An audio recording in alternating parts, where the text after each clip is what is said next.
Setelah sabuk gelar juaranya direbut, George Chambers alias Iceman bangkrut dan tidak mempunyai penghasilan lagi.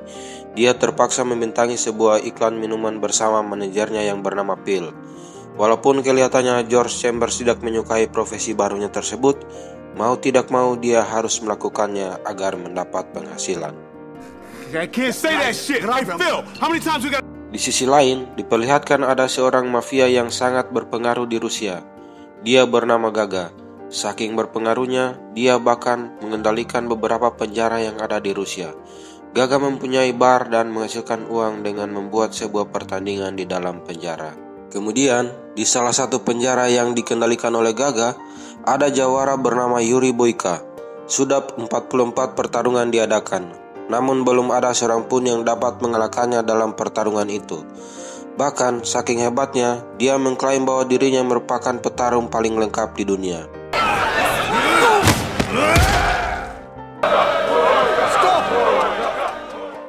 Hingga suatu malam, George Chambers tiba di salah satu hotel bersama manajernya Phil.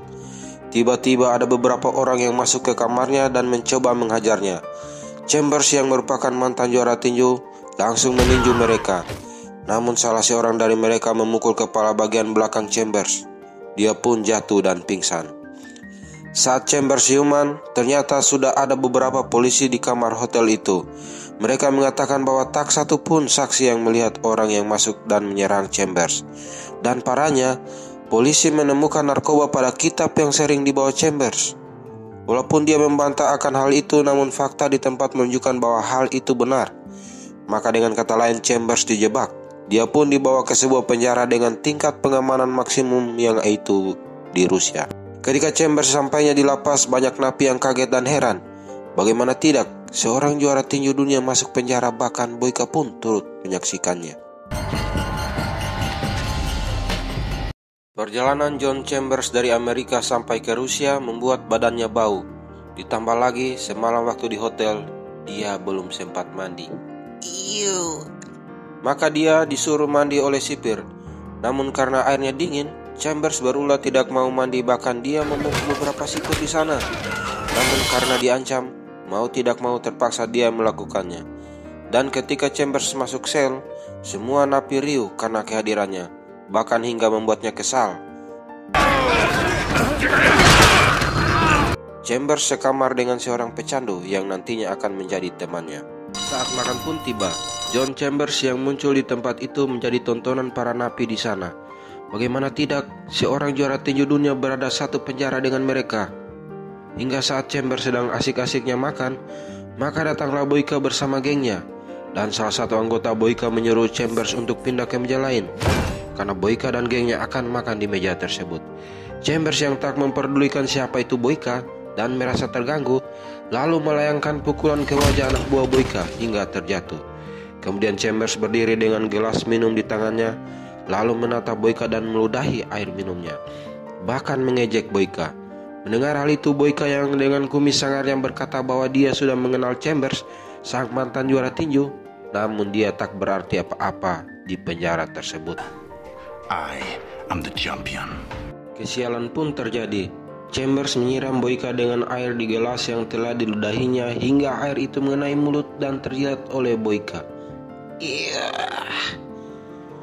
Boyka yang merasa air itu asin karena Chambers belum sikat gigi, akhirnya mendorong Chambers hingga terjadilah perkelahian di kantin penjara.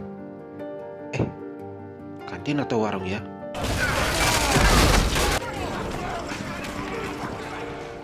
Usul punya usul, ternyata Boyka mendapat perlakuan khusus dalam penjara. Dia diberikan akses bebas untuk berlatih, bahkan disediakan alat-alat untuk latihan. Faktanya, Boyka merupakan petarung kesayangan Gaga. Boyka tak terima dengan kejadian di kantin penjara. Dia ngotot menuntut supaya segera diatur pertandingannya dengan Chambers. Boyka terus ngoceh di hadapan sipir sampai mulutnya lemas. Kemudian sipir itu menjawab, "Kalian tahu apa?" Sipir hanya menjawab, "Sabar." Sungguh menyakitkan. I had my shot at him. Suatu hari, manajer Chambers, Phil, menemuinya di penjara. Phil mengatakan bahwa persidangan ditunda karena saksi dan bukti yang dimiliki masih kurang. Hal itu membuat John Chambers marah, hingga dia berpikir bahwa ada unsur kesengajaan dalam proses hukumnya. Akhirnya dia pergi meninggalkan Phil sambil menyanyi balonku ada 5. Keesokan harinya terlihat pecandu yang sekamar sel dengan Chambers sedang diganggu oleh anak buah Boyka. Bahkan pecandu itu dihajar habis-habisan. Melihat akan hal itu, Chambers yang merupakan mantan juara dunia akhirnya turun tangan. Chambers langsung mengeluarkan jurus One Punch Man dan menghajar semua anak buah Boyka. Banyak napi yang menyaksikan aksi Chambers tersebut.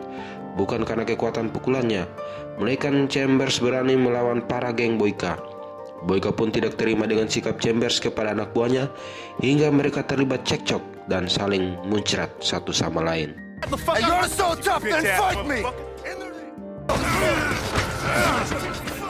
Suatu hari, sebuah pertarungan digelar di penjara itu, di mana yang akan bertanding yaitu Boyka melawan petarung dari penjara lain. Terlihat para mafia-mafia sedang memasang taruhan untuk pertandingan itu.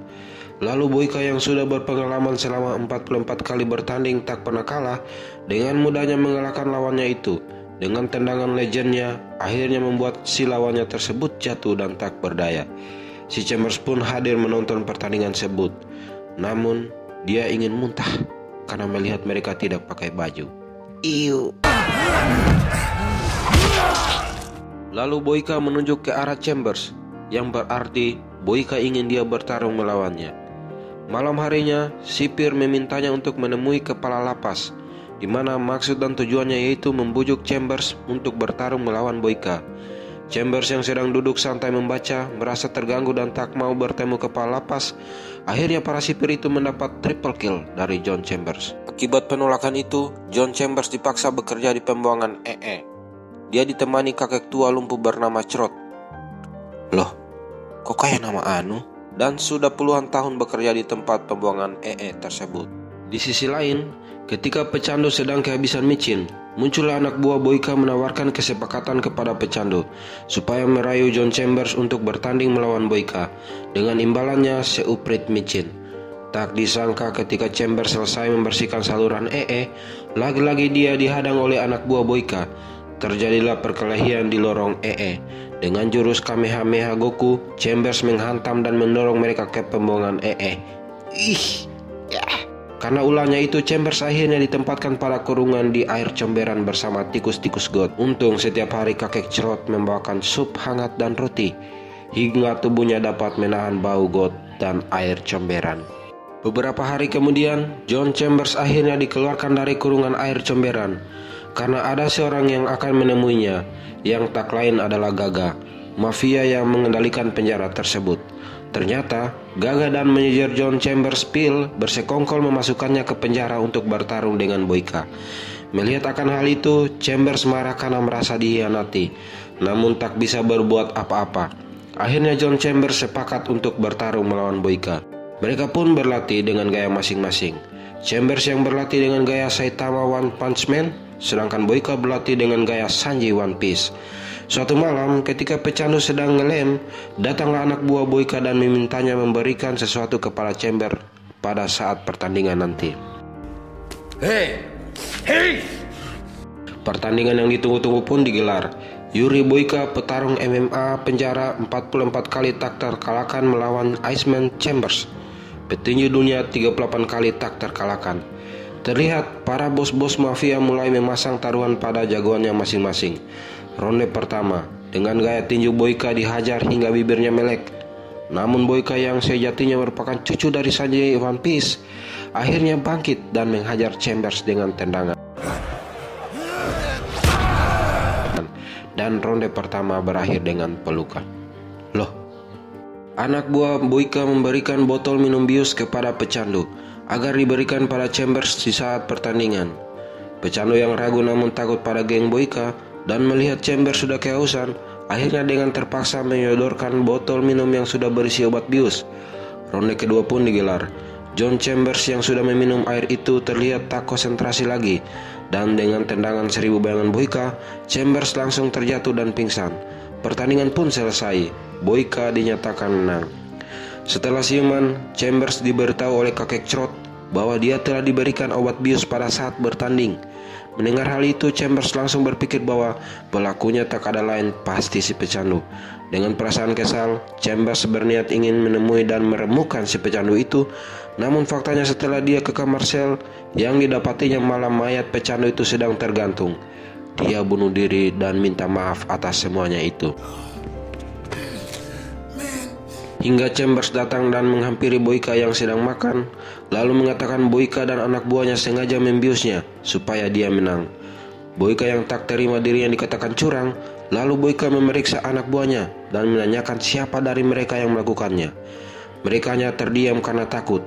Boyka yang akhirnya marah dan membunuh 2 orang dari antara mereka.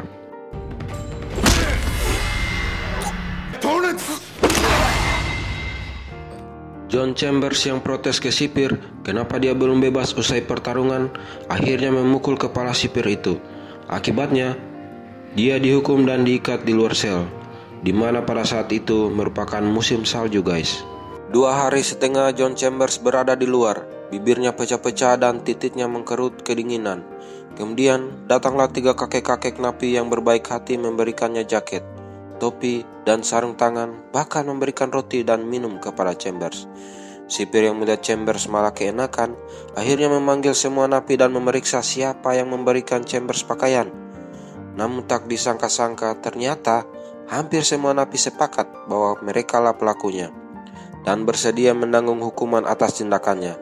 Melihat hal itu, Chambers merasa terharu dan hampir mengeluarkan air mata guys. Terlihat Gaga datang sambil ngoceh dan memarahi kepala sipir itu atas tindakan mereka kepada John Chambers dan menyuruh mereka segera melepaskan Chambers dari hukuman berdiri di luar sel kedinginan. Hingga akhirnya Gaga meminta Chambers bertarung sekali lagi melawan Boyka, dan jika dia menang, maka dia akan bebas. Namun John Chambers mempunyai satu permintaan lagi kepada Gaga, untuk memberikan mantel baru kepada kakek-kakek napi yang sudah membantunya. Dan hal itu tidak menjadi masalah buat Gaga, si bos mafia. Kemudian mereka berlatih masing-masing. Chambers dilatih oleh kakek Crot, alias si kakek selokan yang lumpuh. Sedangkan Boyka yang merupakan kesayangan Gaga berlatih dan mendapat tempat khusus. Pertandingan kedua pun digelar. Para mafia dan orang-orang yang akan menyaksikan pertarungan itu mulai memasang taruhan mereka. Ronde pertama dimulai dengan aksi pukul-memukul, sikut-menyikut, dan tendang-menendang. Terlihat Chambers sudah bisa mengimbangi kaki lincah Boyka. Kemudian ronde kedua berbunyi. Aksi saling kunci-mengunci pun terjadi. Namun sampai akhir ronde kedua, salah satu dari mereka belum ada yang kalah. Kemudian kakek Crot memberitahu Chambers bahwa dia harus menang jika dia tidak ingin membusuk di penjara seperti dia. Hingga Chambers membayangkan kisah hidupnya selama di penjara, di mana dia dipukul, dihina, dan yang paling sadis adalah membersihkan para napi. Hingga pada ronde terakhir, Chambers memadukan jurus lutut ongbek dan kuncian Khabib sehingga membuat Boyka mengalami bibir pecah-pecah dan panas dalam. Kemudian Chambers mematahkan kaki Boyka. Chambers pun menang dan Gaga mendapat banyak pemasukan dari kemenangan itu. Ketika akan keluar dari penjara, Chambers mendapat sejumlah uang dari Gaga. Namun faktanya, Chambers tak berminat dengan uang itu dan menukarnya kembali dengan kebebasan si kakek Crot. Chambers dan kakek Crot pun bebas dari penjara. Nampak kebahagiaan terpancar saat kakek Crot melihat dan bertemu dengan keponakannya. John Chambers pun ikut senang dan tersenyum bahagia serta berkata dalam hatinya, "Wah, lumayan juga nih ponakan kakek Crot." Jangan lupa subscribe ya. Sampai bertemu lagi dengan kakek Crot selanjutnya.